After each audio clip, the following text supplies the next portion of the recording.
কত বছর ধরে করছেন এখানে? 1982 সাল থেকে। ছোটবেলায় কি করতেন? ছোটোবেলায় পড়াশোনা করার পর বাবা মারা গেল, কিছু পড়াশোনা আমার হলো না।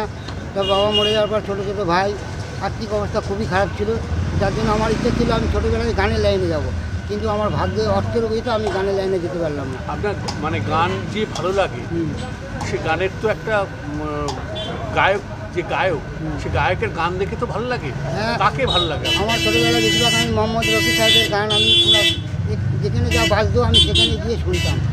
হ্যাঁ, মাইকে বাজতো, শুনে শুনে আমি গানগুলো একটু মনের ভেতরে রাখতাম যে এত সুন্দর সুর। হ্যাঁ, চেষ্টা করি দেখি ওনার গানে একটু গাইতে পারি কিনা। তাই আমি মানে উপর আল্লাহর কৃপায় মোটামুটি আমি একটু ওনার গানটাকে আমি। আপনি কি বাড়িতে গান করেন? বাড়িতে যখন ছেলেবেলে থাকে না তখন এত মন খারাপ হলে তখন আমি গানটা করি বাড়িতে বসে। আপনি তো বিয়েও করেছেন। হ্যাঁ। বিয়েতে শ্বশুরবাড়ির লোকজন জানে যে এরকম গান? হ্যাঁ, ওরা জানে যে গান টান করে বাড়িতে। দিনে কত টাকা করে ইনকাম হয়? কোনো 300 টাকা হয়, কোনো 500 টাকা হয়ে যায়, আবার কোনো 700-800 টাকা হয়ে যায়, মানে কাজ অনুযায়ী। আর বাড়িতে কে কে আছে? বাড়িতে আমার ছেলে আছে, নাতি আছে, বৌমা আছে, পরিবার আছে, হ্যাঁ, মা আছে, ভাইটাই সবাই ভাই। একটা দোকান করেও তো বসতে পারতেন, তা দোকান করেননি কেন? এবার দোকান আমি একবার একটা করতে যাচ্ছিলাম ওই রেলের অফসাইডে, সেখান থেকে দোকানে কাজ চললো না বলে তারপরে আমি একটু মানে খন্ডের দিকে আসলাম, এসে দোকান আর কিনতে পারলাম না অর্থের অভাবে। তারপরে এই ফুটপাতে সব দোকানদার আমাকে সহযোগিতা করে এই জায়গাটা বসার একটু ব্যবস্থা করে দেয়। তা আমি এখানে বসে আমি এই কাজ করে নিজের রোজগার এবং ইনকাম করে। কোথায় যান আপনি? আমি সরকারি বিভিন্ন অফিস এবং অন্য অন্য এলাকায় যদি কোনো লক খারাপ হয় মানে প্রাইভেট মানে অফিসগুলোও যাই। এবার গভর্নমেন্টের কিছু কিছু অফিসে যাই, যেমন BDO office, DLR office, HDLR office, হ্যাঁ, অন্য মানে সমস্ত অফিসেই আমি অফিসাররা ডাকলে এই অফিস সব জায়গায় আমি যাই।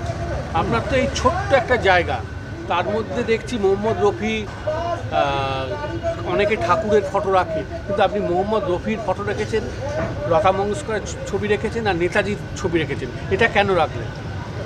রফি সাহেবের গানটাকে আমার খুব এত ভেতরে লাগে, এত আনন্দ আমি পাই যে ওনার সুরটা মানে সত্যি মানুষের মনটাকে এত সুন্দর হয়ে যায়, তখন আর কিছু অন্য কোনো কথা আর মনে আসে না, তখন ওনার গানটাকে নিয়ে ভগবান বলে মনে করেন? হ্যাঁ, ভগবানও মনে আমার আছে।